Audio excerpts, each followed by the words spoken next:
Siyakhuleka ke kulikaThaniya, siyakhuleka kulikaPhunga noMageba. Hawu sikhulekile, sikhuleka enhla, isenzansi, isempumalanga, isentshonalanga, iseningizimu nemaphakathi, magumbini amane omhlaba. This is Umkhulu Gwabini and welcome to Indalo Media and Podcasting.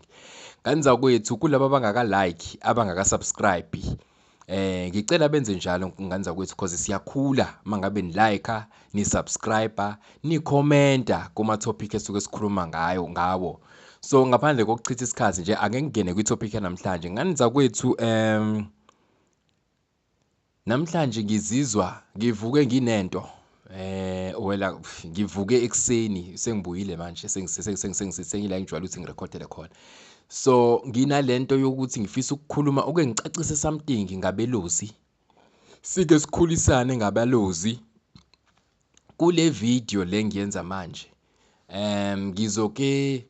Ngizozama ukwenza esinye iscreen esincane la esizoveza intaba omkhulu ajwayele ukuthi ayivakashele uma ngabe yophakamisa izinto, uma ngabe yokhuleka, uma ngabe yokwenza insebenzo ezithize, uma ngabe yoxhumana nezidalwa ezisesigabeni sabelozi. Le ntaba nganzwa kwethu engizoyiveza ivideo yakhona during the course of this episode. Intaba enabo abalozi, intaba ko enabalozi. Ngizothi ngiqhubeka nje ngixoxa kanje izobivela le video le ngesikhathi esithize ebese uyayibona le ntaba omkhulu asuke eyigibela eyikhwela eyaphezulu kuyona esicongcweni. So le ntaba nganza kwethu iba ineyinkungu.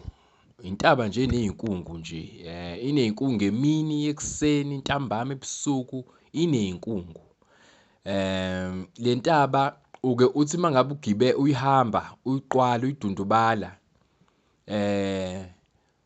uyayuzwe indlela esuke i-thick noma i-dense ngakhona i-fog le ehlala ikhona nje laphaya. I-visibility yakho is usually limited to, I would say 2 or 3.5 meters. Ukwazi ukubona nje into ephelela la kuba ilezi inkungu engathi sinokukhemezela okuncane. Ngesikhathi uqhubeka uyiqwala le ntaba uyidundubala, kuyaye ikhambe kufika isikhathi la osuke usunokuzwa ama-voice anabantu. Angazi ke ngolimi lesigodi sangakini nikubiza nithini lokho, but mina la le ngihlala khona sike sithi ukungunduza. Ukuzwa ama-voice engathi khona abantu abakhuluma eduzane nje engathi uzobafica labantu mawuhamba. Into eyenzeka kule ntaba mangabe uyidundubala kuleyo nkungu le esuke ilukhunjile igcwele khona. So kukhambe kufike leso sigaba ke leyo uzwa khona abantu engathi bayangunduza, engathi khona ama-voice angunduzayo.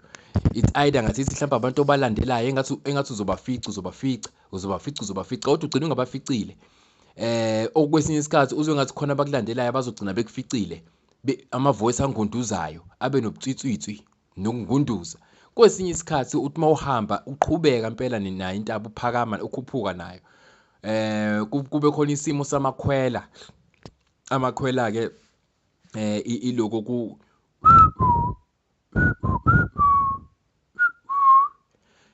kube yiloko ke, kube ngathi uzwa amakhwela axoxa indaba ethize. Le ntaba ke nganza kwethu kuneyinsebenzo engisuke ngiyozenza khona. Intaba nje evulelekile kwi-public, kepha intaba ayisetshenziswa ngoba eminyakeni eyedlule kukhona umuntu oyebalela imhlophe owahamba khona shuthi wayo explore nje something ngoba somewhere kuleyo ntaba kukhona amahlashana, amahlathi anemgede leyo mahlathi.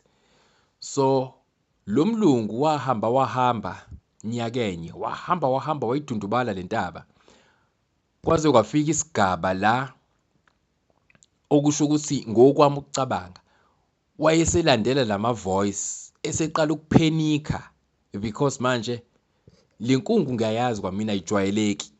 eseqala ukuphenika ukuthi hayi khona ngathi sekusahambi kahle sekuthatha isikhathi eside kakhulu lolu hambo kunesikhathi ebengisilindele yila belungu abathanda uku-explore izinto.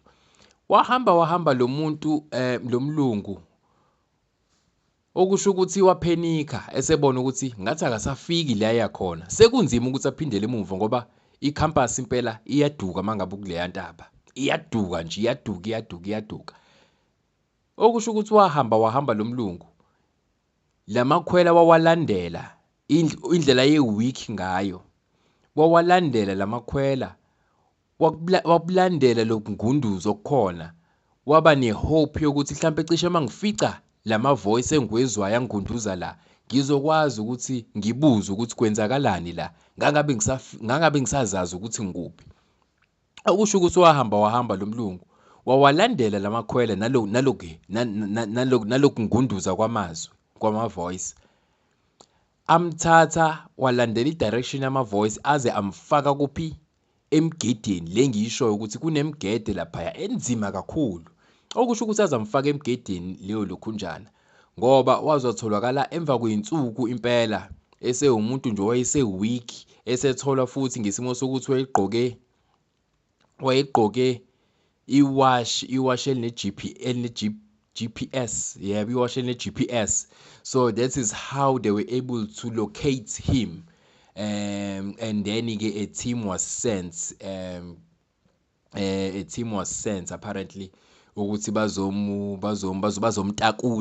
bamtakula-ke ngoba kwatakulwa ngehelicopter yafika nje kwaba indaba nje enkulu mangabe umuntu waseMaritzburg kwaba indaba enkulu leyo. So enye-ke yentaba nganzoke njengoba ngisho ukuthi uma ngabe umbethe le moya ikakhulukazi imoya lena yobukhosi emkhulu kuzoba khona iy'ndawo ozihambayo wena kodwa eziney'gigaba ey'thize. Lezo y'gigaba wena mangabe uhambile uye lezi ndawo awuhlangani nazo ngelilanga kodwa nawe kukhona ukukubone okungajwayelekile ngehlo lenyama nangehlo lasemhlabeni kodwa-ke indlela esikhula ngayo thina abantu-ke abambethe le mimoya. So namhlanje ngizokhuluma ngabalozi-ke ngani zakwethu ngizoyibeka-ke manje le video nginikhombise le ntaba ngelanga inkungu eyayingcono ngalo. Angiyazi noma izogqama kahle yini kepha ngizozama nje ukuncenga ngiyenze ukuthi ithi ukugqama ukuze niyibone kahle lapha ekhaya. So ngizokhuluma-ke ngabeluzi namhlanje. Yini-ke abeluzi umkhulu Gwabini uyabuza lapha ekhaya. Uma sikhuluma ngabeluzi-ke ngani zakwethu sikhuluma ngomoya ngihlale ngisho ukuthi kukhona imoya ekwi-apex kwi-food chain yemimoya okuyimoya engamele imoya eminingi imoya like eyi-umbrella under which you find several other minor entities or deities ngaphansi kwaleyo moya. So uma ngabe sesikhuluma ngabaluzi sesikhuluma ngesigaba esijule kakhulu esiphezulu kakhulu sakamoya. Abaluzi-ke ngani zakwethu leli gama elithi abaluzi lisukela linguistically lisukela kwisenzo esasenziwa amakhehla kudala emandulo ogogo omkhulu bethu ababevame ukuthi basebenzise ikhwela to communicate. Ababejwayele ukusebenzisa ikhwela to send signals. Ababejwayele ukusebenzisa ikhwela to alert community or to alert amabutho ukuthi there is an imminent threat efuna ukuthi senjani simobilize noma sicashe siyamabutho. So ngokuhamba kwesikhathi athe amangabe edlula emhlabeni leyo makhehla athe mayidlula le emhlabeni leyo makhehla ukubuya kwawo kuthina abuye sebuya nomoya esigcine sesiwubiza ngokuthi abeluzi okuyisenzo ababesenzisisa kakhulu okwakuyisenzo esase-sacred kubona okuyisenzo esasibenza ukuthi baphile sibagweme ey'mpilweni. So lamakhwela-ke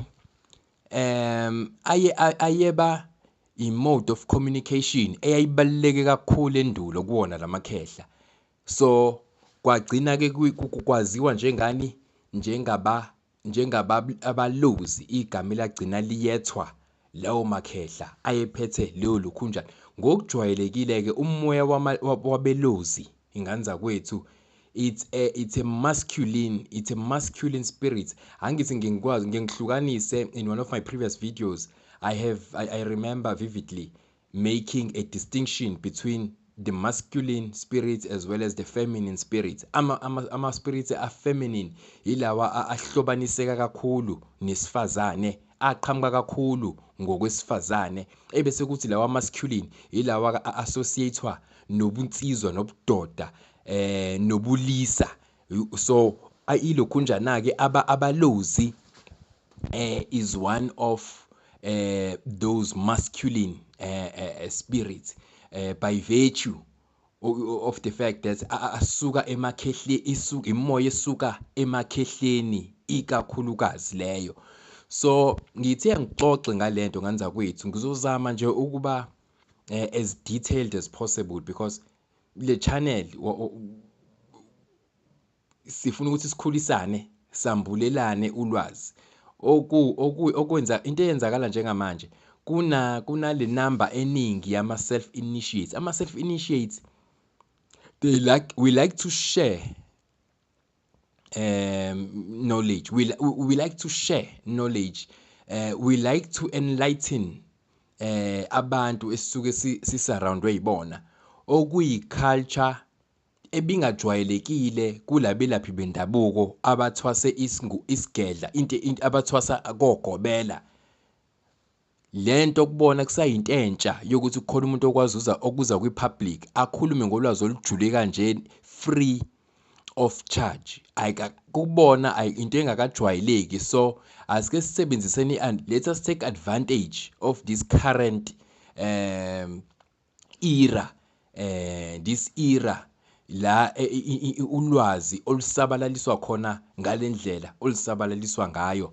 So abalozi nganza kwethu ileyo ndlela yake amakhehla ayephila ngayo. Again wona futhi amakhehla ayephinde ahlangane nezalukwazi zingakabi izalukwazi nabo ebusheni babo, ngoba ngikhuluma lana ngegeneration endala kakhulu. Ebusheni babo babesebenzisa lowo makhwela amafoni ayengekho, ikhahla kwangakwazi ukubhala, wawungakwazi uku-emaila, wawungakwazi ukusend uWhatsApp, wawungakwazi ukusend i-text, wawungakwazi so ikhwela became the most instrumental mode of communication between abantu besilisa nabantu besifazane during the yesteryears. So again leli khwela laphinde lavela during lezinto zokushela kwaZulu. Kwakusetshenziswa ikhwela kakhulu uma ngabe kuyocheckwa, uma ngabe kuyobonanwa kusebenzisa ikhwela. Ikakhulukazi ke endulo kwakuba khona indawo ezazijwayelekile kuyindawo zani zamaphoyinti, mangasebenzisa ulimi lanamhla lesimanje manje, indawo zani ezamaphoyinti la othi mangabe uyochecka khona umuntu enishelana naye nihlangane khona, angithi. So lezo ndaba kwakuba indawo enjani. One, indawo yokuqala abantu besilisa ababehlangana khona laba abathi mangabe sebehamba emhlabeni leso sizukulwane sabuya kuthina sesisimbethe sesimoya yabelozi, kwakuba indawo enjengani njengemifula emfuleni, ngoba zazificwa lapha intombi, babeficwa lapho ogogo laba thina sesibazi njengokhokho, babeficwa lapho, baficwe bewasha nabo behaya belokhunja becula ingoma ezithize zokukhombisa ukubambisana. Uthothi kwenziwa iwashing lapho, kuyagezwa lapho, nawo kamakhehla ayihlangana lapho ke nogogo kushelwane kuze kufike isikhathi sokuthi hayi sekuyomiswa iduku kaSibanibani balokhunjana ashadelwe amakhehla, kwakheke imindeni kanjalo. Kodwa yonke lento isuswe yini? Ikhwela. Isuswe yikhwela. So uyalibona ikhwela ukuthi manje lalingasekona ukuthi kwakuthiphiswana ngezikhathi zempi noma kubizwana noma kuphakamiselwana isingile, kepha nemindeni kwakuwusiko impilo olujulile, nemindeni yayiqala ngalo nje leli khwela lilodwa. So nawo lamakhehla abeba nekhathi mangabe emandulo bekunale abantu abafunda history bazovumelana nami kukhona le terminology ejulile ebizwa nge-feudalism.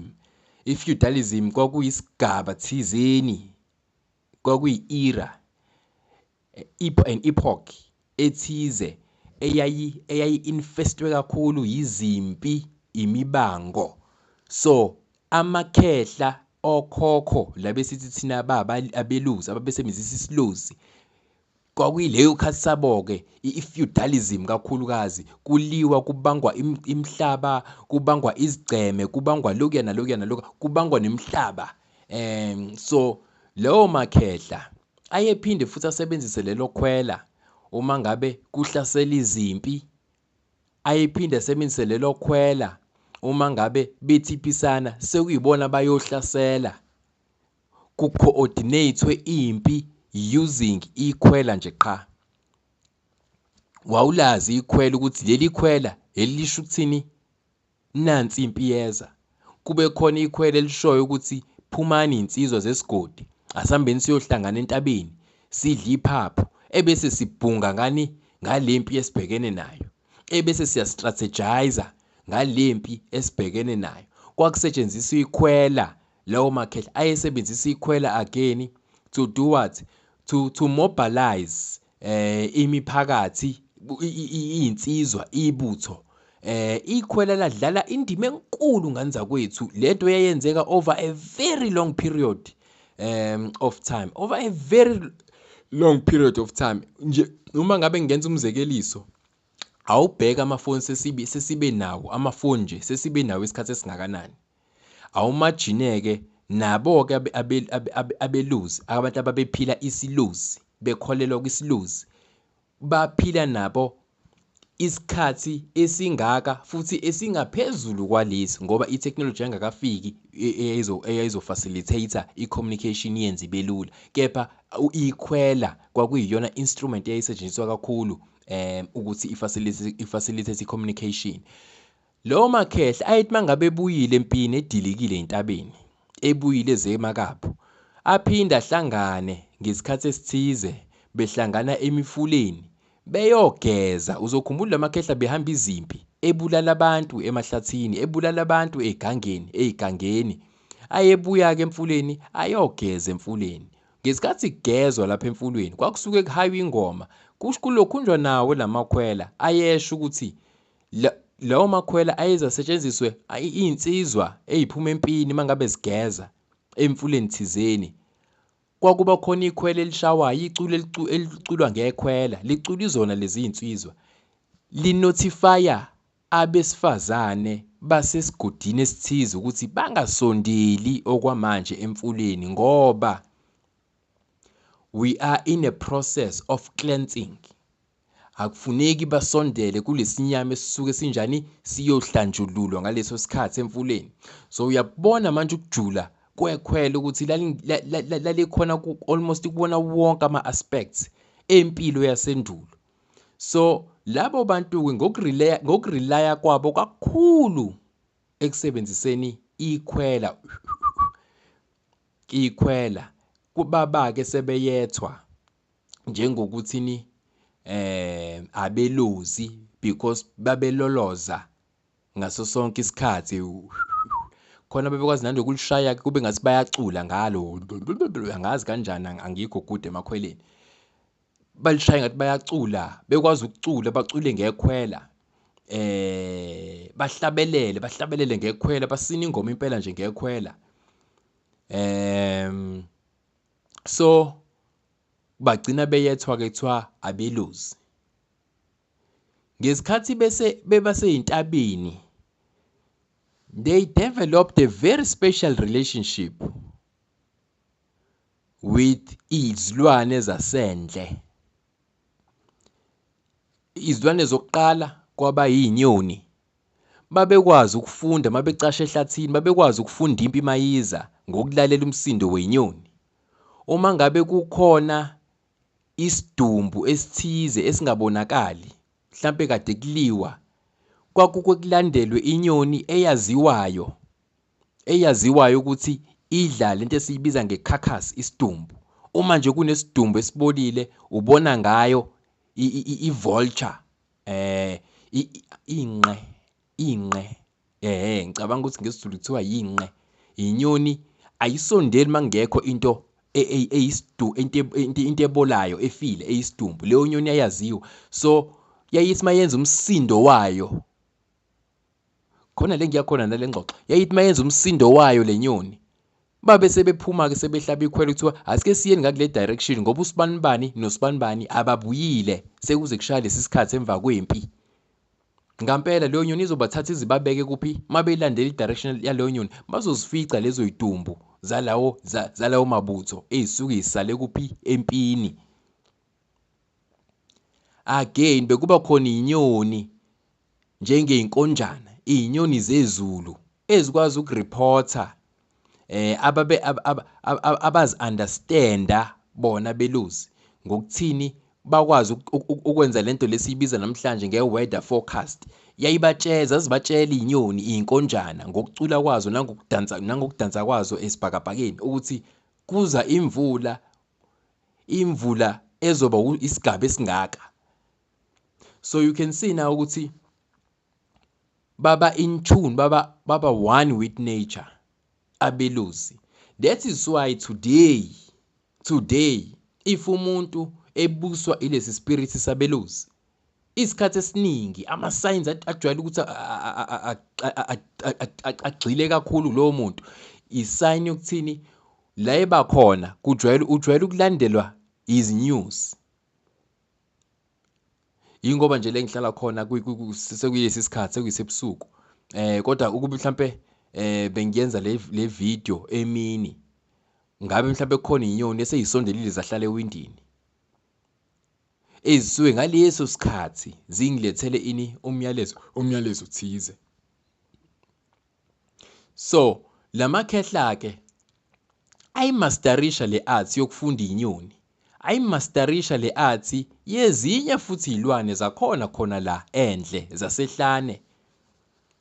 That is why umuntu onemoya, that is why sithi imoya enjani emasculine, masculinity yawo ihamba izihambe kuba imoya enani enodlame. Abeluzi banodlame, imoya ethi mangabe ingahlalisekile kuwena ngane yamanje, kuwena ngane yamanje embethwe abeluzi, kuba imoya ekuhlukumezayo, because ilanguage abayaziyo bona ilanguage yokuhlukumezeka, ikakhulukazi ilanguage yokukhipha imphefumulo, ilanguage yokulwa. So uma ngabe ubona izinto zakho u-attack abantu left, right and center, baphinde labantu futhi baqotheke one by one, isikhathi esiningi sukusuke sekusukume lemoya yakini yamakhehla ababephila isilozi, sebelwa bevikela umntwana wabo. Yileyo moya ke suke yileyo moya esibiza ngani nge-line of defense uma ngabe sikhuluma ngezinto zaka spirituality, ukuthi ngokwamathonga nangokwemimoya esembethe, uma sikhuluma ngemimoya line of defense, abalusi is one of those imimoya ekwaziyo ukuthi ilwe inqoba izimpi, iphinde ivule la ekuvalwe khona, ngoba vele babenze njalo. Babenqamula phakathi kwezimpi badlule lekuthiwa kudlulwa khona. This is why nawe ukudlule lekuthiwa kudlulwa khona, uthi udlula nje wena uze omunye kuthiwa bavese bambamba inkunzi, uthi udlula nje wena uze kuthiwa omunye uvesane waba nenkinga lapho, kodwa wena wadlula. So ngaleso sikhathi kuleyo threatening situation kusuke kuzophakama amakhehla asondele eduze enzela ukuthi ni akuvikele wenze njani udlule kuleyo imminent danger. So nganza ukuthi ngithe angeke ngiyenze impela lengigxile, ngizobuya no part 2 wababelusi, because it's a very broad topic, it's a very very broad topic, so I don't want to bombard you with lots of information okwamanje. I'm just gonna pause it here and then I will come back no part 2. Ngicela ukuthi nganza kwethu ulike, usubscribe, uphinde ucomment, uyishare nalama video enziwa ikhehla elidala, ikhehla lamakhehla umkhulu ugwabini. Ngizobuya ke no part 2 wabelusi. Ebese uma ngiqeda part 2 lamakhehle engihlala nawo angi-advisayo. Kukhona ivideo engayenza ngathi sengiyiconclude. Ngathembisa ukuthi ngizobuya nevideo okanye i-episode engizoyenza la engizobe ngikhuluma khona ngomoya othi mangabe uwodwa lowo moya. Uwodwa loyo moya. Othi mangabe ungawunakekelile empilweni yakho uyakufaka ejele. Ukufaka nje ejele yona language uyazi kangcono le. Ukufaka ejele mangafaka ejele ukwenza wena ukhipha umphefumulo. Uwodwa lowo moya. Wonke umuntu manje oboshiwe noma usekwaboshwa noma usazoboshwa noma kusuke kuyilowo moya ungahlelekile. Umoya ojulile abantu abaningi abangawunaki. Ojulile umoya onolaka ongakaze uzulibone. Ngizokwenza ke futhi ivideo yalokho in the near future, so please stay tuned.